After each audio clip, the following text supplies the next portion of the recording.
The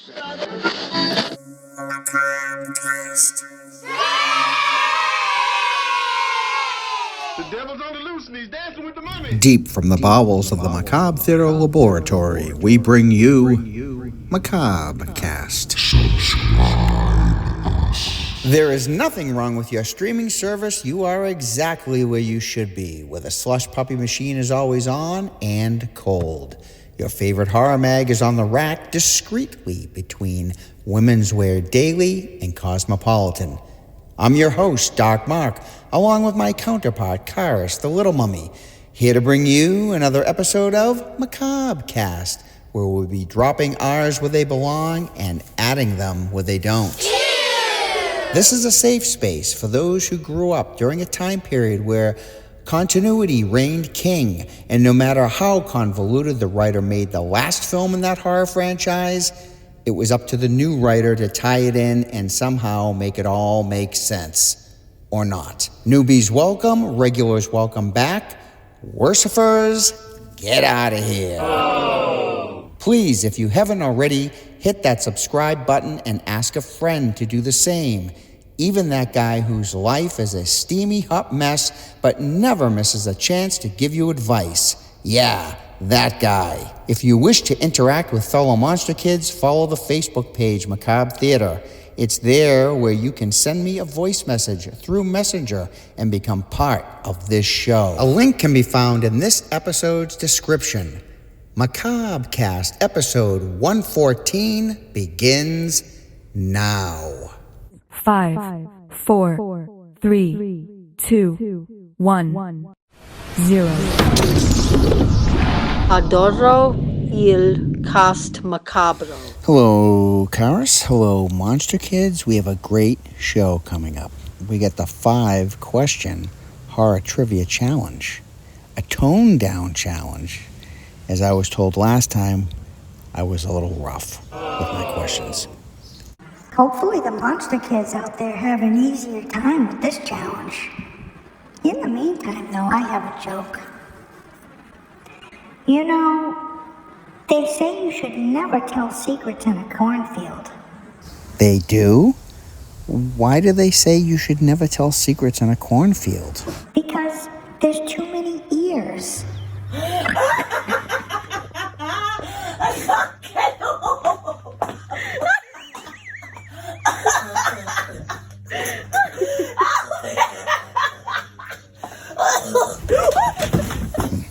And on that note, it's time for horror news. Life's river showers, she said, open only the strong shall spray. She said, but I'm feeling quite weak. She said, Over the Top Coffee, a small company located in San Diego, California, has flavors inspired by Evil Dead 2 and Reanimator. 10 ounces of these flavors run between $22 and $25. Tom Savini's Night of the Living Dead remake from 1990 is getting an uncut 4K release in September. In my opinion, this is one of the best remakes of a film I've ever seen, alongside of The Thing and The Fly. Seeing this uncut, I just can't wait. This is going to be a definite own. Rumor has it, test footage of the original 1978 Halloween has been unearthed. It is said that there are 42 spools of this footage, ranging from 30 seconds to 2 to 3 minutes, with a total running time of 20 to 25 minutes of footage. No release date as of this recording. Jaws will be returning to theaters and IMAX this August to celebrate its 50th anniversary. Why this didn't happen in June is an utter mystery. And that's it for horror news. she said, And Brownie agrees. Brownie, the corpse-sniffing dog. Human sacrifice, dogs and cats living together, mass hysteria. So a while back, I did a horror trivia challenge, and the common theme I got from most everyone was that it was too hard. So I knocked it down to 5 questions and kept them fairly easy for the most part. Well, you know, Horror Chat has a key now. And I see him through the lab window, coming up the walk. He didn't even play the horror challenge last time around. Let's see if he does today.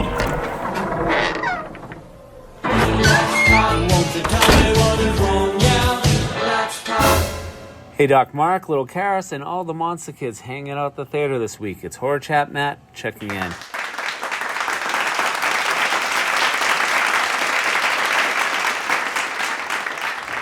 Karis, buddy, thank you so much for that key. I now no longer have to slam bang on that door or run around the outside of the theater trying to get in. I can just let myself in whenever I like, and you know what? I'm going to make myself at home in here. So, Doc, I did want to clarify that I did actually enjoy 28 Years Later. It definitely wasn't my favorite entry into the series, but I am excited to see where they go from here. Overall, I really did like it. There was a couple of things in there I could have done without. When you see the movie, you know what I'm talking about. And I know the ending is really bonkers and doesn't fit the rest of the vibe of the movie.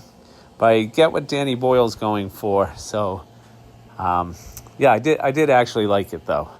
Speaking of liking movies, the whole family actually went to the theaters this past weekend and took in the new Jurassic World Rebirth movie.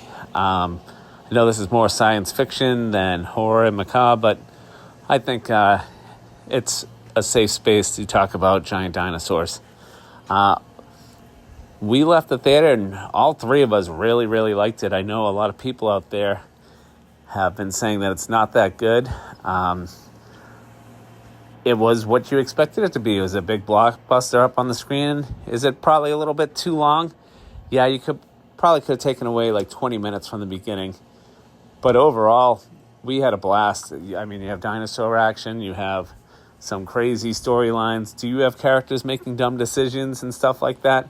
Of course you do. If you don't, there's not going to be much of a movie. The problems would be solved in about 10 minutes and the credits would roll. So you do need these characters to make some dumb decisions if you want to enjoy yourself. You just got to put it to the back of your mind and go along for the ride. Well, with all that being said, our family totally endorses this movie and say it's definitely worth seeing on the big screen. It's a blockbuster. That's what they're there for. In terms of your trivia, I think I did pretty good this round. There's only one that I was a little unsure of. Number one is the Babysitter Murders. Number two is Steve Miner. Number three, one of my all-time faves. I almost feel like you made this list just for me. Felissa Rose. Number four was the one I wasn't too sure of. I did know that the movie takes place in Massachusetts. I'm going to go with the old reliable Standby of British Columbia. I feel like that's one of those places that always tries to be passed off as Massachusetts in movies. And last but not least, we had just recently watched this about a month or two ago with my daughter. And The Great Evil Dead is the movie playing on the TV when Nancy's trying to stay up late. As always, Dark, make mine macabre. Wow. Look at Horror Chat. 4 out of 5. Impressive. Yeah, way to go, Horror Chat. You avoided the elevator to the pit of hell. Good job.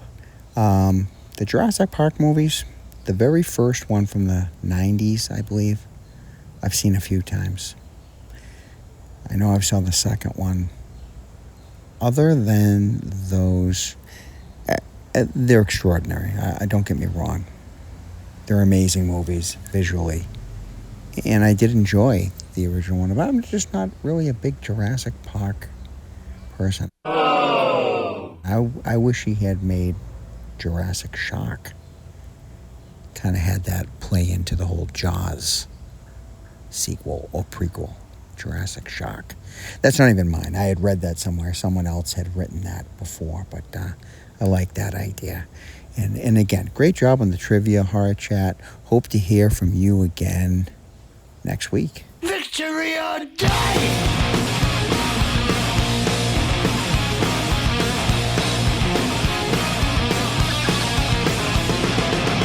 What do you say? What can I ever do for you? waste of time. What do you care when you find that life's unfair? Equality is just a state of mind. Believe whatever's right, what's right for you tonight. You know where to draw the line.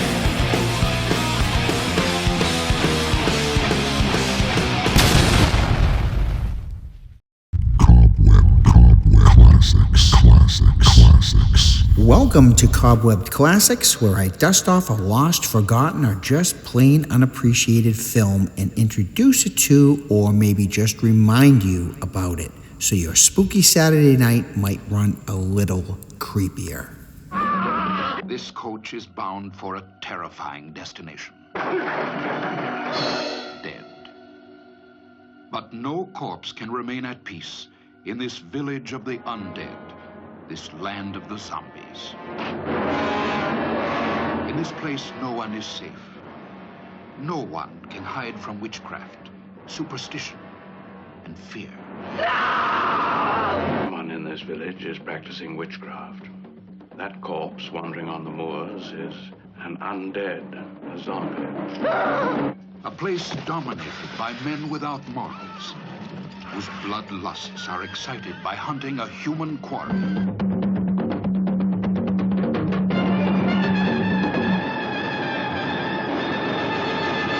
This week's Cobwebbed Classic is the Hammer Films production of The Plague of Zombies from 1966, directed by John Gilling, starring Andre Morell, Diane Clare, and Brooke Williams.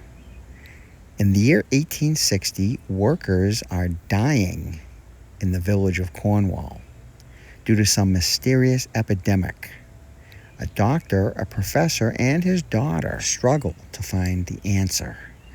But before you can say what the voodoo, the recently deceased seem to be coming back for a second go-round. Is this the work of some powerful black magic, or is it scientific experimentation gone astray? This was originally shown in London on a double bill with Dracula, Prince of Darkness, and now I would love to have been there for that. You may remember the actress Diane Clare, who she played Eleanor's oldest sister in The Haunting, the original Haunting. I believe that's from 1963. For whatever reason, her voice was dubbed in Plague of Zombies by, they dubbed Olive Gregg's voice over her. This was a practice Hammer did often when they felt the character's voice wasn't what they thought it should be. This film was released 2 years before George A. Romero's extraordinary Night of the Living Dead. Taglines are as follows: "Only the Lord of the Dead could release them. Called from the grave by the mystic voodoo cult. Doomed to walk the earth as slaves to the Lord of the Living Dead." This would make a great double feature with the film it was originally paired with, Dracula, Prince of Darkness. 1966, The Plague of Zombies is this week's Cobwebbed Classics.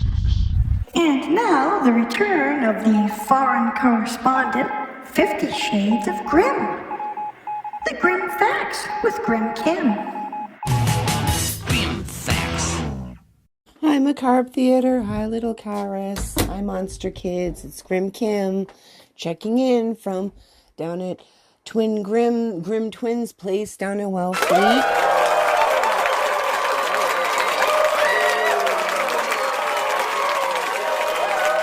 And we were planning on dropping a review of 3 things that we watched when we landed here last night.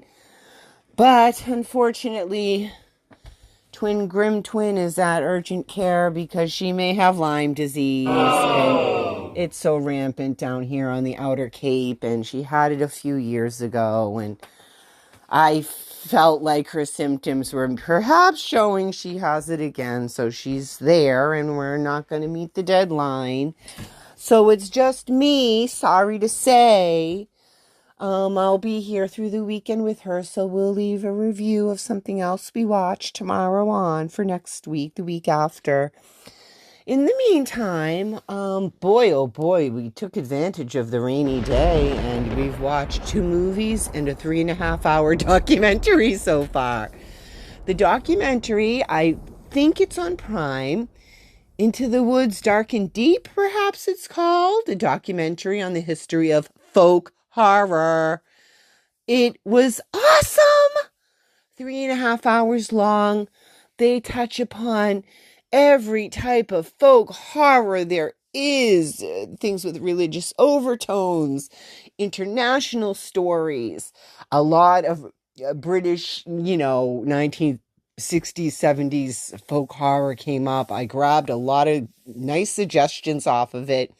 It was an awesome documentary. The people they were interviewing are all people who are directors, producers in the horror field and have done their own. Perhaps they were authors. Tina, this one's for you because I think you'd really enjoy it. Anyone who likes that category, and basically it is me and Chicago Tina's favorite genre of horror, highly recommend it. The 2 movies we watched were on Prime as well, and which I just recently got, and these 2 had caught my eye. We paid our big $4 or $5 to watch The Severed Son. It has come up recently on a lot of favorites lists about something new. Yeah, it's about folk horror and remote bucolic setting of a cult, and what transpires as an abused woman kills her abusive husband and sets off, manifests a demon who is to help her cleanse, let's say, the cult of the unsavory characters that may exist there. Of course, all the horrors are of a human-made, man-made category when you're talking about cult life in general. A slow burn, perhaps. It was well done. Artsy. It was good. I do recommend it. Was it worth the $4? Okay. It was only $4. Yeah, I wish it was free. But at any rate, the other movie we watched, hold on, because I'm about to have a brain fart about the name, called The King Tide. And it was very, very good. And it's about a baby that washes up onto this remote island. And was she heaven sent because she has special powers of rejuvenation? And again, a very quiet, slow burn type of movie. And it was great. A really great example of folk horror. And just like, you don't need a lot of loud terror to really, get a feel for what's going on. And this is the type of movie, it wraps up in a nice little bow right at the end of the movie. And again, it was good. Frances Fisher is in it, aka Clint Eastwood's ex from 1990 to 1995. You would know her, redheaded actor. Number 1, she looks fantastic. She's 73. We had to go look it up. And she was great in the movie. Great. It was just enough of a actor that you would recognize. You'd be like, okay, this is, half decent. Someone decent's in the movie. And I recommend them both. We have some other folk horror queued up that we may get to, including the timeless cult classics, which is Valerie and Her Week of Wonders, and also a movie called Vye. Vye, I think it's spelled. And they've been on my list for quite a while, and I'm really looking forward to seeing that. So, at any rate, I am going to enjoy my time down here. I also will touch upon me and my movie friend. We did watch Psycho as planned last week, and of course it was enjoyable. He's glad he saw it. I had kind of given him the heads up, like the first half of the movie is just kind of like a crime thriller from the 50s. And he enjoyed it, and he's so glad he's finally seen it because, it is kind of mark of shame to not have seen that movie by the time you're 56, I feel. But who am I to judge? Okay, that's it. I'm just going to let you guys go and say hello from the Cape. looking forward to some twin time, and I feel so bad if she has Lyme disease. She had it a few years ago because you can't be in the sun at all when you're on medication for that. And she's down here at her Wellfleet Cape house for the summer. So throw her some good wishes. And we will catch you guys absolutely after next week's episode for me and Twin Grim to drop a couple reviews of what we'll see in the upcoming days. I hope you have a wonderful weekend, and just remember to savor and enjoy every day. Find those tiny shreds of joy, because you just never know what's around the corner to dampen things, and it's better to not look back and regret in something you decided not to do when it comes time to that you can't do. Know what I mean? All right. Talk to you later. Bye now. As I said last week, great to have you back, Grim Kim, and such a bummer that we didn't get Grim Kim and Twin this time around. But, our thoughts are with Grim Twin, and hopefully she does not have Lyme disease. That's just terrible. What an awful thing to be faced with. So I hope that works out okay, and we hope to hear from you both real soon. Surprised that you didn't attempt to answer any of those trivia questions. Now, I really kind of toned it down this time around. But, you had plenty to say and maybe just not enough time. Hope to hear from you again real soon. Now the perfect way to enjoy your morning coffee wearing your Macabre Cast t-shirt and drinking Java from your 15-ounce Macabre Cast mug. T-shirts $13, coffee mug $17. Both include your shipping. Message me for Venmo info. The Heretic, 2024, directed by Scott Beck and Brian Woods, starring Hugh Grant, Sophie Thatcher, and Chloe East. Two young girl missionaries knock on the wrong door. The awkward and creep meter hits about 10 in 30 seconds. By the time the girls realize they've made a huge mistake, well, it's too late. I never really knew where this was going to go. It was intensely suspenseful and wonderfully acted. I loved the use and placement of the song The Air That I Breathe by the Hollies. This movie really caught me off guard, and I'm really glad that I took the time to watch it. Dark Mark says, go check it out. Go check it out. Go check it out. Go check it out. The following program is rated TV MALV. It contains strong language and violence. It is intended only for mature audiences.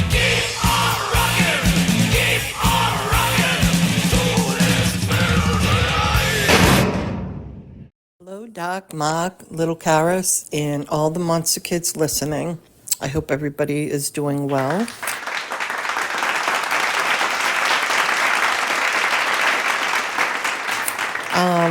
First, I want to get to the questions Mark was asking everybody. Horror Trivia Challenge. The first one was, what was the working title for the original 1970 movie Halloween?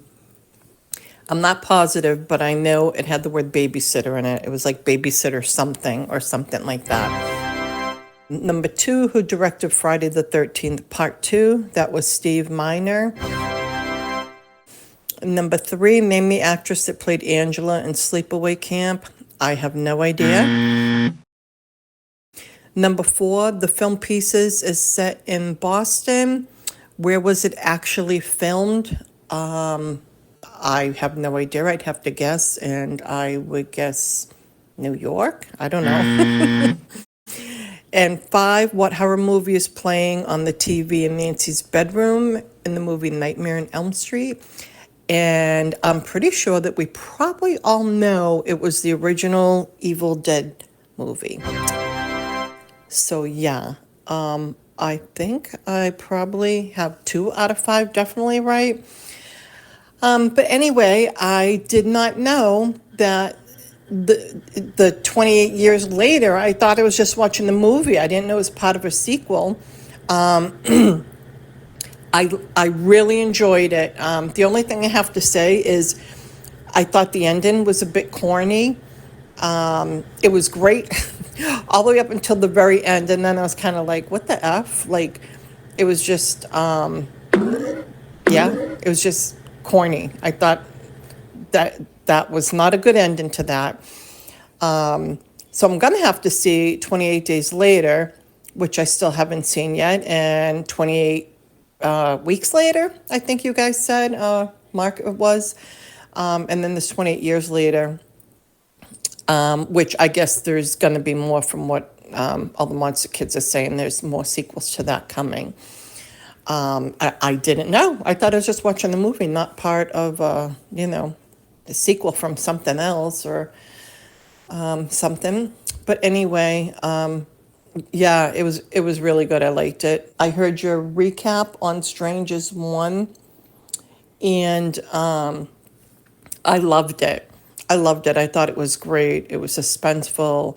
It had the right amount of kill. Like I said, I can't wait for the second chapter because I thought one was really good. And I guess that's all I have to say right now. Haven't really seen any new horror or old horror. I still have a couple on my list I need to see. Went to the movies, but it wasn't a horror movie we went to go see, so I'm not going to talk about that one. But yeah, and right now I'm actually watching Devil's Pass, which I thought was really good. So yeah, that's about it. I hope everybody is doing fantastic, and can't wait to hear episode 114 on Monday. Take care. Yeah, and by the way, I totally agree with Brandy when she was talking about Hereditary being one of the movies where you're like, what the F? Because I agree with her. Like, it started out with trauma, then became kind of like an eerie, weird supernatural thing. And then at the end, the kid in the treehouse with all the evilness and everything. And like, is he crowned like the king of Prince of Darkness? Or like, what was... I don't understand what that was about. The ending was like, I'm like, what the hell did I just watch and why? Totally wasted my time. So yeah, I totally agree with her. Hereditary, I did not like it. I would give it like 2 out of 5 stars. But while we're talking about stars, I just want to say disagree with Mark on The Strangers Chapter 1 because I would give that 4 out of 5 stars.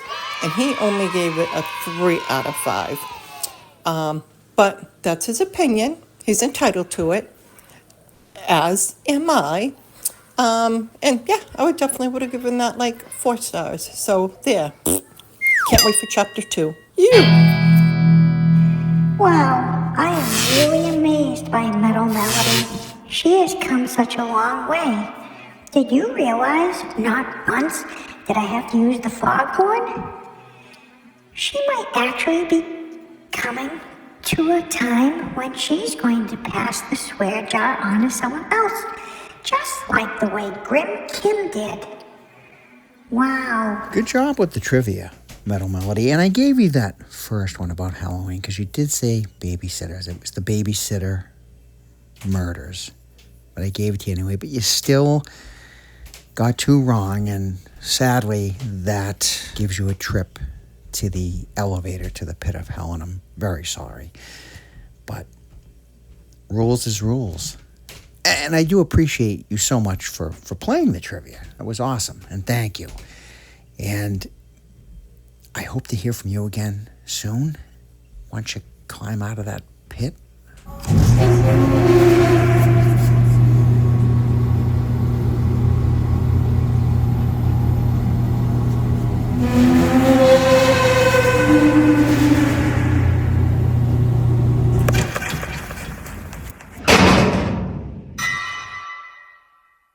Do you love theater of the mind? Scary stories of fear and horror? Then please check out Dark Mark's sister YouTube channel, Terror. Old time radio made new. Look for the link in this show's description.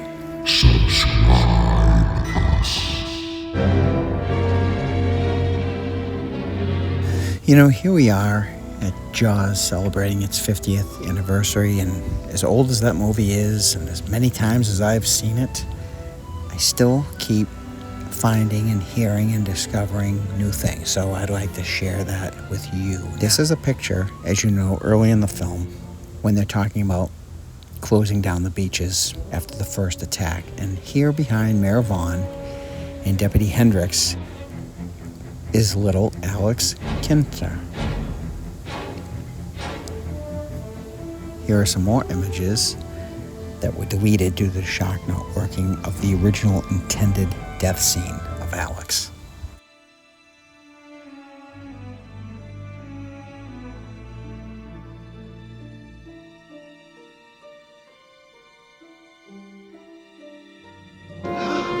Is this something you could share with the rest of us, Amazing Larry?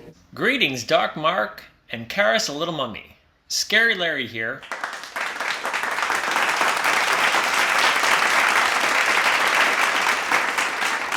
No joke, but a quick update. Great show last week. Nice to have Grim Kim reporting again. So I have an Amazon Fire Stick, and on the home page it highlights movies on different platforms. I started noticing movies from my Creature double feature Saturday mornings, so I chose a favorite of mine from 1966, War of the Gargantuas, a Toho film. Set in post-nuclear Japan, it starts off with what I assume is a fishing ship, where the man at the helm is attacked by a large octopus with glowing eyes. He's almost ripped from the boat when something bigger attacks the octopus, a large green humanoid that treats the octopus and the boat like they're bath toys. He quickly dispatches the sea creature, but turns his attention to the boat, sinking it and eating several of its crew. No one believes the lone survivor except for a team of scientists who just so happened to raise what they called a Frankenstein creature, which had escaped and until then was presumed dead. This humanoid goes on a rampage and starts destroying the surrounding area of Tokyo, causing a rift between the military and the scientists who insist it can't be their Frankenstein killing people. Well, they get the green humanoid trapped, lasers fired from military trucks badly wound the creature, almost destroying it until a larger brown one shows up to save the first. Scientists quickly surmise they're biologically linked, that shedding cells had cloned their Frankenstein, who must have trudged through water that possibly had radiation in it, and created the second, causing both to grow at an exponential rate. The larger original is peaceful until it realizes the clone is eating humans and goes on a rampage, and they begin fighting each other to the bloody end. Meanwhile, the military is trying to take them both out. A good chunk of Tokyo is taken out in the process. Great film. I didn't make the connection as a child, but they called it a Frankenstein because it was supposed to be the sequel to Frankenstein versus Baragon, or how it was known in the US, Frankenstein Conquers the World. That was a weird one in itself from what I remember. Allegedly, a baby was born, or a child was born from the radiated heart of Frankenstein. Go figure. I give this 3.5 stars. I enjoyed it as much as I did as a kid, only losing a half a point or so for on how toyish the military equipment was when they were attacking the monsters.